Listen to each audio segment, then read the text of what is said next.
Hello எல்லாருக்கும் வணக்கம். என் பேரு ஆதர்ஷ். இந்த முதல் ஐபிஎல் 2025 ப்ரீவியூ வீடியோல வந்து 2 ஃப்ரான்ச்சைஸோட கேம்பெயின ப்ரீவியூ பண்ண போறோம். முதல்ல defending champions Kolkata night Riders, 2வது வந்து ரன்னர்ஸ் அப் சன்ரைசர்ஸ் ஹைதராபாத். இந்த ப்ரீவியூ வீடியோக்குள்ள நம்ம இப்ப போயிடலாம். கொல்கத்தா நைட் ரைடர்ஸோட ஆரம்பிச்சோம்னா, நான் கொஞ்சம் மாசம் முன்னாடி இந்த மெகா ஆக்ஷனுக்கு முன்னாடி நான் எல்லா டீமுக்கும் நான் ப்ரீவியூ வீடியோ போட்டேன். யார வாங்கணும், யார வாங்கலாம், எந்த விலைக்கும் கிடைப்பான்னு நான் ஒரு ப்ரீவியூ போட்டேன். அதுக்குள்ள நான் ரொம்ப போமாட்டேன். ஏன்னா, ஒரு மெகா ஆக்ஷன் ரிவ்யூ வீடியோ மாரி ஆயிடும். ஆனா, அப்பக்கப்ப நான் அந்த ப்ரீவியூ வீடியோவும் அத பத்தியும் நான் பேசுவேன். ஏன்னா, ஒரு சில இஷ்யூஸ் நான் இப்ப இருக்கிற ஸ்குவாட்ல நான் பார்த்தேன்னா, என்ன பண்ணியிருந்திருக்கலான்னு நான் வந்து அத கம்பேர் பண்ணி நான் சொல்லுவேன். இந்த ஸ்குவாட பார்த்தோம்னா, ஆக்ஷனுக்கு முன்னாடி, ஆக்ஷனுக்கு அப்புறமாவும் யாரு கேப்டன் பண்ண போறான்ங்கிற கேள்வி இருந்தது. இப்ப நான் வந்து வெங்கடேஷ் ஐயர் ரிட்டெயின் பண்ணுவான்னு நான் நெனச்சு பார்க்கல. அவர் ரிட்டெயின் பண்ணல. ஆனா யாருமே அவர் 23 கோடி போருன்னு எதிர்பார்த்திருந்திருக்க மாட்டா. பர்ஸ்லயே ஒரு 51 கோடி தான் இருந்தது. அது ஒரு கிட்டத்தட்ட ஒரு பாதி விலை வந்து சம்பாத்தியம் வந்து அ வெங்கடேஷ் ஐயர் மேல போட்டா. ஒரு 4 ஆக்ஷனா பார்த்தாலும், இப்ப போன மினி ஆக்ஷன்ல வந்து ஒரு 32 கோடியோட தான் உள்ள போனான். அதுல வந்து 24 கோடி ஆல்மோஸ்ட் 25 crores மிச்சல் ஸ்டார்க் மேல போட்டு, பாக்கி 7 கோடியில வந்து ஒரு ஸ்குவாட ஃபில் பண்ணா. இப்பயும் பாதி பர்ஸ் வந்து வெங்கடேஷ் ஐயர் மேல போட்டு, மிச்ச ஸ்குவாட் வந்து பேஸ் பிரைஸ் ஆப்ஷன்ஸா எடுத்து ஃபில் பண்ணியிருந்திருக்கா. வெங்கடேஷ் ஐயர் அவர் எடுத்த வேலை பார்த்த உடனே நான் நினைச்சேன் அவர் தான் கேப்டனா இருப்பாருன்னு நினைச்சேன். ஆனா அவரை கேப்டனா போடல. அஜிங்கியா ரஹானே வந்து because of his domestic form அவர் மும்பையோட under the captaincy of Shreyas Iyer, Syed Mushtaq Ali trophy ஜெயிச்சர். அதனால தான் அவர் கேப்டனா போந்திருக்கா. அதனால எனக்கு பொறுத்த வரைக்கும் அங்கிரிஷ் ரகுவன்ஷி ஸ்டார்ட் பண்ண முடியாது. ஆண்ட்ரிக் நோர்கிய 6.8 crores எடுத்திருக்கா. Backup Spencer Johnson for 2.4. எனக்கு பொறுத்த வரைக்கும் இந்த ஓவர்சீஸ் பவுலிங் காம்பினேஷன் விளையாடினா அந்த டீம் கொஞ்சம் வீக்கா போகும். ஆனா அவ வந்து விளையாடுவான்னு நினைக்கிறேன். நான் வந்து இந்த ஸ்டார்டிங் 11 நான் சொன்ன உடனே கொஞ்சம் புரியலாம். எதனால இந்த காம்பினேஷன் வீக் ஆகலான்னு நான் சொல்றேன்னு எனக்கு கொஞ்சம் புரியலாம். இப்ப என்னோட முதல் ஸ்டார்டிங் 11 நான் சொல்றேன்னா, Quinton de Kock and Sunil Narine to open the batting, Ajinkya Rahane number 3, Venkatesh Iyer 4, Rinku Singh 5, Rovman Powell 6, Andre Russell number 7, Ramandeep Singh 8, Vaibhav Arora 9, Harshit Rana 10 and Varun Chakravarti at number 11. Impacts of Umran Malik. இப்ப ஓவர்சீஸ் ஃபாஸ்ட் போலர் விளையாடினா ரோமான் பவுல் விளையாட முடியாது. Andrique நோர்கியே வந்து நான் வந்து இப்ப கேள்விப்பட்ட வரைக்கும் அவர் வந்து he is has no return from injury and he is ready to play IPL நான் கேள்விப்பட்டிருக்கேன். ஆனா அதுக்கு முன்னாடி இந்த இன்ஜுரி வரதுக்கு முன்னாடி இந்த T10 லீக்ல விளையாடினர். ஒரு ஓவருக்கு ஒரு 16 ரன் மாதிரி போச்சு. அப்புறம் ஒரு last 2 IPLs is not played every match. அவர் போட்டாலுமே ரன் கொடுத்துருக்கார். Has been injury prone. இப்ப இது நான் என்னோட நாலேஜ்னால நான் இது சொல்லல. இப்ப பிரசன்னா சாரோட வீடியோ எல்லாம் பார்த்தோம்னா அவர் என்ன சொல்லியிருக்காருன்னா, அவரோட ஆண்ட்ரிக் நோர்கியோட action post the injury they have not looked into it. அவர் அதனால ரன்னுக்கும் போறார், இன்ஜுரியும் அவருக்கு வருது. இப்ப வந்து 6.8 crores ஒரு பெரிய பேருக்கு போட்டதுனால அவர் ஸ்டார்ட் பண்ணா ரோஹ்மான் பவுல் விளையாட முடியாது. இப்ப இந்த finishing core Rinku Singh, Rovman Powell, Andre Russell, Ramandeep Singh ஒரு ஃபேண்டாஸ்டிக் பினிஷிங் கோர். அதை வீக்கெண்ட் பண்ணிட்டா ஒரு அப்பார்ட் ஃப்ரம் ரமன்தீப் சிங் ஒரு ஆல்ரெடி ஸ்டார்ட் இந்த 11 இந்த ஸ்குவாட்ல பார்த்தா ஒரு இந்தியன் பினிஷரே கிடையாது. லுவ்னீத் சொசோடியா எனக்கு தெரிஞ்ச வரைக்கும் ஒரு top order batsman. Anukul Roy is a bowling allrounder. ஒரு பயமுறுத்தர், ஒரு power hitter at the end கிடையாது. யாருமே இல்லை இந்த ஸ்குவாட்ல ஒரு ஃபினிஷிங் இன் பண்றதுக்கு. அதனால்தான் ஆண்ட்ரிக் நோர்கியே விளையாடினா பேட்டிங்கும் வீக் ஆகும், பவுலிங்கும் வீக் ஆகிடும். பிகாஸ் ஓகே உம்ரான் மலிக் அவ்வளோ மேட்ச் விளையாடல, will been confidence you don't know. ஆனா Umran Malik's contribution can match Anrich Nortje's contribution. அடி வாங்கியாலும் can match Anrich Nortje's contribution. ஒரு ஓவர்சீஸ் ஸ்லாட் திறந்து கொடுக்கும், where you can play Rovman Powell, you can hit the runs that you concede back with destructive batting வேணும். ஒரு number 8ல ரமன்தீப் சிங் வரனா ஒரு டிஸ்ட்ரக்டிவ் பேட்டிங் வேணும். இன்னொரு ஒரு ப்ரெகாரியஸ் பாயிண்ட் இந்த டீம்லன்னு பார்த்தோம்னா, அந்த போன வருஷம் அடிச்ச பேட்டிங் வேணும். அதுலயே ஃபில் சால்ட், சுனில் நாராயண் 2 பேர் தான் ஒரு சப்ஸ்டான்சியல் கான்ட்ரிபியூஷன்ஸ் கொடுத்தார். எல்லாரும் ஒரு சப்போர்ட்டிங் ரோல் பிளே பண்ணா. சுனில் நாராயண் இருக்கார். அவர் ஐபிஎல்ல தவிர வேற எந்த லீக்லயும் ரன் அடிக்கிறது கிடையாது. ஐபிஎல் தான் பெஸ்ட் லீக் நான் ஒத்துக்கிறேன். ஆனா திருப்பியும் அவர் இங்க ஓப்பனிங் இறங்கி ரன் அடிச்சார்னா strategically is IPL the best league. அதாவது நான் பிளேயிங் குவாலிட்டியை பத்தி சொல்ல, strategically is IPL the best league. வேற எந்த லீக்ல போனாலும் அவர் அடிக்கிறது கிடையாது. அந்த ILT20 அவர் ஓப்பனிங்கும் இறங்குறது கிடையாதுன்னு ஏகப்பட்ட பேட்ஸ்மேன் இருக்கா அந்த டீம்ல. They think that they can do a better job than Sunil Narayan. அந்த MLC எல்லாம் போச்சு அடிக்கிறதே கிடையாது. ஐபிஎல் திருப்பி வந்து அடிச்சார்னா what kind of strategies are teams employing அந்த கேள்வி வந்து ஆகும். குவிண்டன் டி காக் வந்து இந்த வேர்ல்ட் கப்க்கு அப்புறமா பிக் பேஷ் விளையாடினர், அதுல ஒண்ணுமே பண்ணல. SA20ல ஒண்ணுமே பண்ணல. ஒரு சில சமயம் நம்பர் 4க்கும் அவரை பதக்கினர். அதனால ஓப்பனிங் இறங்கி நம்பர் 4 இறங்கி ரெண்டு இதுலயுமே அடிக்கல. போன சீசன் ஐபிஎல் ஒண்ணுமே பண்ணல. இந்த SA20யும் ஒண்ணுமே பண்ணல. இப்ப அந்த ஃபார்மை வச்சுட்டு விதவுட் பிளேயிங் இன்டர்நேஷனல் கிரிக்கெட் இந்த ஐபிஎலுக்கு வந்திருக்கார். அவரோட பேக்கப்னு பார்த்தோம்னா இப்ப அந்த SA20லயும் சரி இந்த சாம்பியன்ஸ் ட்ரோஃபிலையும் சரி ஃபார்ம்லேயே இல்லாத ரஹ்மானுல்லா குர்பாஸ், அவ 2 பேரும் ஒருத்தர் விளையாடி தான் ஆனும் இந்த காம்பினேஷன்ல. அப்புறம் விக்கெட் கீப்பர்னா Luvnith Sisodia is an unproven commodity, aggressive batsman but unproven commodity. Ajinkya Rahane நம்ம 3ல விளையாடினா, நான் திருப்பியும் சொல்றேன், போன வருஷம் வெங்கடேஷர் எப்ப அடிச்சார், ஒரு விக்கெட் சீக்கிரமா விழுந்த உடனே அவர் வந்து closer to is opening slot. அவர் ஓப்பனிங் பேட்ஸ்மேன் தான், is not a middle order batsman. அவர் ஒரு விக்கெட் சீக்கிரமா விழுந்த உடனே தான் அவர் இறங்கி அடிச்சார். இப்ப நம்பர் 4 விளையாடினா is he really going to be able to contribute the way that he can do? எனக்கு தெரிஞ்ச வரைக்கும் அது கஷ்டம். இப்ப போன வருஷம் அந்த 260 சேஸ் பார்த்தோம். அவர்னால அந்த மேட்ச் தோத்தான்னு நான் சொல்லல. ஆனா நம்ம ஃபெயில் இறங்கி ஒரு 39 ஆஃப் 23 பால்ஸ். இப்போ ஒரு ஷர்ஃபேன்றதர் 4 மாதிரி விளையாடி இருந்தா, do you not think they would have got more than that? They are playing வெங்கடேஷர் அவுட் ஆஃப் பொசிஷன். இப்பயும் அவர் அவுட் ஆஃப் பொசிஷன் தான் விளையாட போறார். 23 கோடி ஒருத்தரை வாங்கிட்டு அவர் கேப்டனும் இருக்க போறது கிடையாது. ஒரு அவுட் ஆஃப் பொசிஷன் விளையாடினா அந்த பிளேயரோட கான்பிடன்ஸும் குறைஞ்சு போலாம். அந்த 23 கோடி ஏதாவது பிரயோஜனம் படுமா? பிரயோஜனம் படாது. ரிங்கு சிங் ரிலையபிள் ஆப்ஷன், ரோமான் போல விளையாடணும். ஆண்ட்ரே ரசல் வந்து இந்த ILT20ல இம்பாக்ட் செவலா வந்துட்டு இருந்தார். I don't think is in a position to bowl. No, இப்ப இந்த காம்பினேஷன் விளையாடினா Umran Malik impact up. So Andre Russell வந்து பவுலிங் போட வேண்டாம். ஏன்னா வைபவ் அரோரா, ஹர்ஷித் ராணா, உம்ரான் மலிக், வருண் சக்கரவர்த்தி, சுனில் நாராயண் 5 போலர். அதுக்கப்புறமா ரமன்தீப் சிங், ரோமான் பவுலும் கொஞ்சம் ஏமாத்தி ஒரு ஓவர் போடலாம். வெங்கடேஷரும் ஏமாத்தி ஒரு ஓவர் போடலாம். அதான் ஆண்ட்ரே ரசல் பவுலிங் போடுறதுக்கு தேவை இல்லை. But if you ruin this combination, then you got a chance for Andre Russell to need to bowl when he should not have to. ஏன்னா எனக்கு பொறுத்த வரைக்கும் is not at the position to Pavul.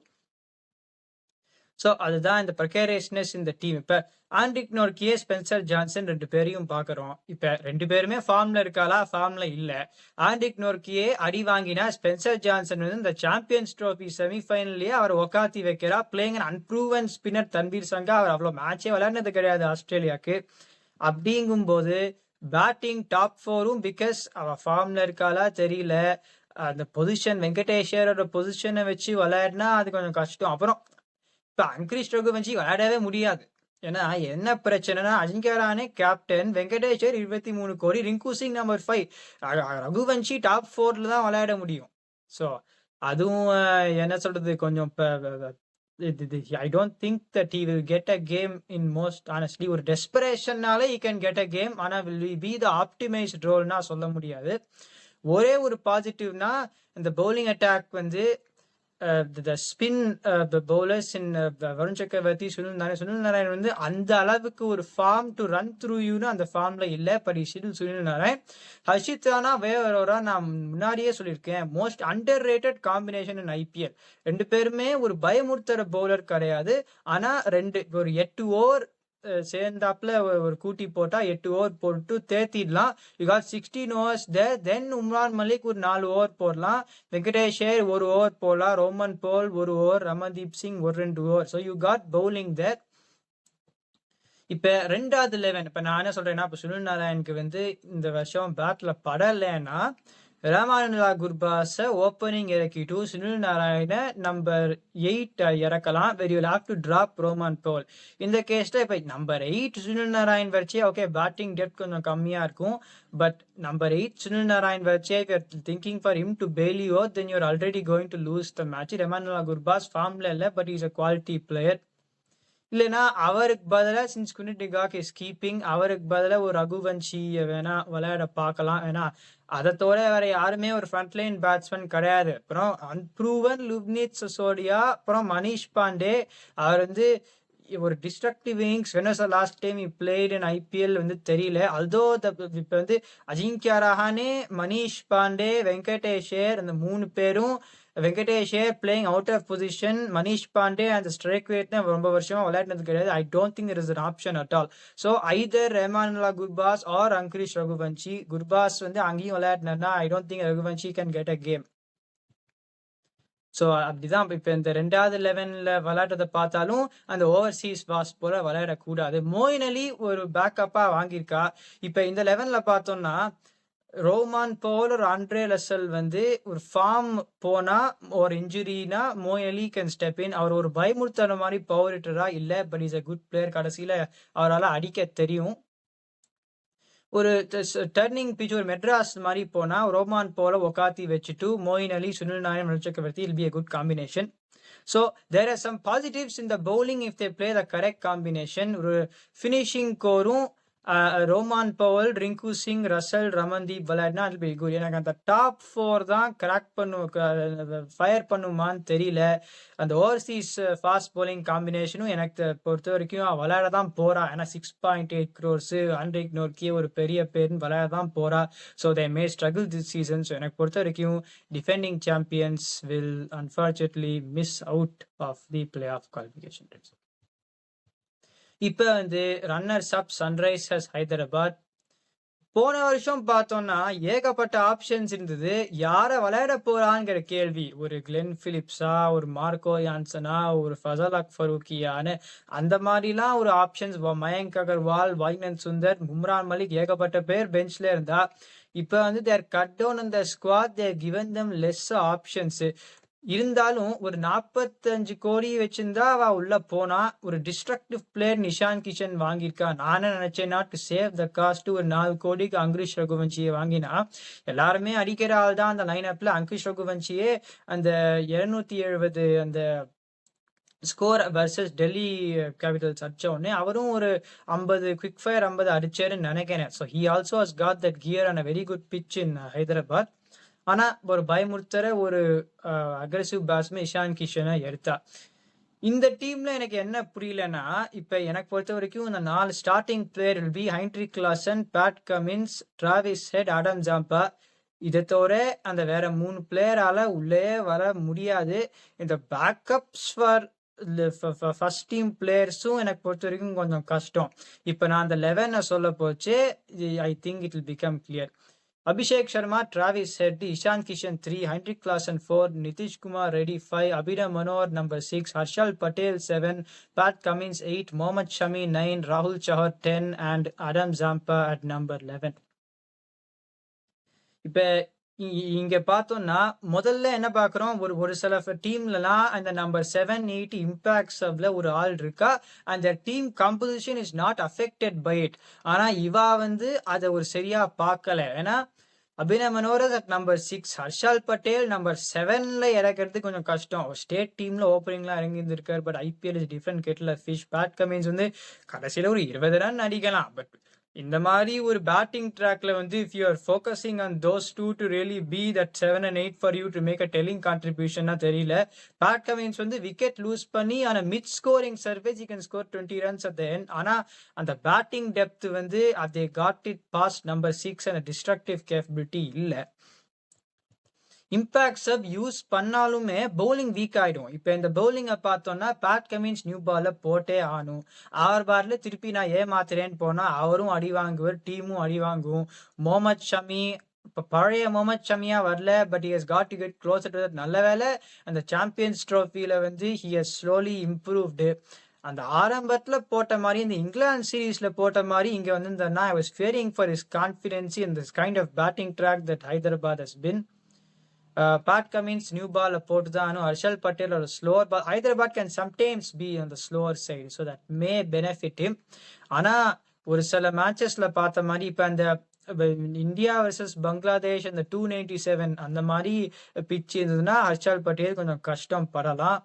ராகுல் Chahar is a quality bowler, economical bowler, not a wicket taking bowler. Adam Zampa வந்து எனக்கு பொறுத்த வரைக்கும் விளையாடியே ஆனும். ஆப்ஷனே கிடையாது இந்த 3 ஓவர்சீஸ் பிளேயர்ஸ். பிரைடோன் காசுக்கு பதிலாக வியான் முல்டர் எங்கே விளையாட முடியும்? ஆடம் ஜாம்பாக்கு பதிலாக தான் விளையாட முடியும். அந்த பவுலிங் ஆப்ஷனும் போயிடும். செமாடி வாங்கிடுவா. மிடில் ஓவர்ஸ் யாராலுமே விக்கெட்டே எடுக்க முடியாது. ஹர்ஷல் பட்டேல் ஒரு சில விக்கெட் எடுக்கலாம், but will go for runs, will negate the contribution. Coming to Mendis வந்து எதனால வாங்கினானே தெரியாது. இப்போ லைக் ஃபார் லைக் யாருக்கு பேக்கப்னா honestly speaking Travis Head, not destructive. ஆனால் லெஃப்ட் ஹேண்டர் பவுலிங்கும் போடலாம். ஆனால் டிராவிஸ் ஹெட் வந்து வில் பிளே எவ்ரி மேட்ச். அவருக்கு பதிலாக coming to Mendis a backup no. Eshan Malinga ஒரு டீசென்ட் டேலண்ட் ஃப்ரம் ஸ்ரீலங்கா, இப்போதான் எமர்ஜ் ஆயின் வந்திருக்கார். ஆனால் அவரும் இந்த டீம்ல விளையாடணும்னா அடம் ஜாம்பாக் வரதான் விளையாடணும். ஸ்பின்னரே கிடையாது இந்த டீம்ல அப்பார்ட் ஃப்ரம் ராகுல் சஹர் and Adam Zampa. Zishan Ansari, I think it's a spinner, but from the top of my head, he's been an unproven commodity. So அதில் வந்து ஸ்பின்னரே திருப்பியும் ஸ்பின்னர் கிடையாது. இப்போ இந்த வருஷம் அது 2 ஃப்ரண்ட் லைன் ஸ்பின்னர் வச்சுட்டு இருக்கா. போன வருஷத்துல வந்து இந்த ஷாபாஸ் அஹமத், அபிஷேக் சர்மா வச்சுருந்தா சமாளிச்சுட்டு இருந்தா. வைடன் சுந்தரியும் விளையாடல. இப்போ தேவ் காட் 2 ஸ்பின்னர்ஸ். அதனாலே அந்த காம்பினேஷனை மாற்ற முடியாது. இதுக்கு பதிலாக இந்த 3 ஓவர்சீஸ் பிளேயர் விளையாடினா இந்த bowling will not really B, இந்த பேட்டிங் வந்து டிஸ்ட்ரக்டிவா இருந்தாலும் they'll be doing too much because of how much the bowling is leaking. And then impact sub ஒரு பிளேயர் கடைசியிலன்னா சச்சின் பேபி தான். ஏன்னா அதர்வா தைடே இஸ் a top order batsman. இல்லைன்னா Sachin Baby can be an impact sub backup for Abhinav Manohar. And Abhinav Manohar has done very well. I don't think that he'll need to be a backup for him. இப்போ Harshal Patel 7, Pat Cummins 8ன்னு அப்படியே வச்சா சிமர்ஜீத் சிங் ஒருத்தர் தான் impact சபா ஒரு fast பவுலிங்ல வர முடியும். அவர் வந்தாலே இந்த பவுலிங் வீக்கா இருக்கு. அதனால்தான் எனக்கு என்னமோ they have not got many options to turn to either. Jaydev உனட்கட்லாம் திருப்பி வாங்கியிருக்கா. அவர் வந்து போட்டா போன சீசன் அவர் எப்போ போட்டாலும் 4 ஓவர்ல 60 ரன். இந்த சீசன் கண்டிப்பா அப்படிதான் இருக்க போறதுன்னு நான் நினைக்கிறேன். ஒரு ஆப்ஷனே இல்லை இந்த ஸ்குவாட்ல. அன்பார்ச்சுனேட்லி ஒரு சில பேர் சொல்றா because of the strength they have got in the squad they will குவாலிஃபைன்னு சொல்றா. And to an extent I can understand. ஏன்னா அந்த டாப் 5 பார்த்தா then you got a player like Abhinav Manohar has been doing well down to the powerful top 6. Mohammad Shami experience, Pat Cummins experience, Adam Zampa, Harshal Patel 2 பேரும் experience, Rahul Chavarum ஒரு அளவுக்கு experienced. So if you look at the first team on paper, you can say that it has got an explosiveness about it. ஆனால் பவுலிங்ல கொஞ்சம் அடி வாங்கிறதுனால இவ கண்டிப்பா qualify பண்ணுவான்னு என்னால சொல்ல முடியாது. குவாலிஃபை பண்ணலாம் பிகாஸ் ஆஃப் த எக்ஸ்ப்ளோஷன். இப்போ அந்த பேட்ஸ்மேனுக்கு மாட்டி அந்த பவுலர்ஸ் வந்து அவளோட கிளாஸை வச்சு அது என்னதான் சொன்னாலும் பேட் கமின்ஸ் வந்து இஃப் யூ கேன் நியூ பால்ல வச்சு if you can look to pick up wickets which has a capability of doing. அவர் பயப்படாத ஆரம்பத்தில் போட்டதுனா he definitely got the class to succeed. Mohammad Shami has got the class to succeed. Adam Zampa has got the class to succeed. And experienced support cast bowlers and Harshad Patel and Rahul Chahar ஒரு அளவுக்கு they can look to manage. Touch and go தான். ஏன்னா ஒருத்தர் அடி வாங்கினா கூட வேற யாருமே போடுறதுக்கு கிடையாது. அதுதான் இந்த ஒரு பிரச்சனை இந்த டீம்ல. But let see how they go. ஒரு எக்ஸ்ப்ளோசிவ் டீம் கண்டிப்பா அந்த பவர் பிளே ரெக்கார்ட்லாம் பிரேக் பண்ணுவா. வில் பி இந்த batting team especially will be entertaining watch. பார்க்கலாம் என்ன பண்றான்னு. ஆனா எனக்கு பொறுத்த வரைக்கும் இந்த 2 டீமுமே they got to the finals the previous year. ஆனா இந்த வருஷம் குவாலிஃபை பண்ணுவாராங்கிறது ஒரு சந்தேகம். என்ன ஆகுதுன்னு பார்க்கலாம். இந்த வீடியோ என்ஜாய் பண்ணீங்கன்னா லைக் பண்ணுங்க, சப்ஸ்கிரைப் பண்ணுங்க, இருக்கிற ஃப்ரெண்ட்கள்லாம் அனுப்புங்க. This is my opinion. Watch you.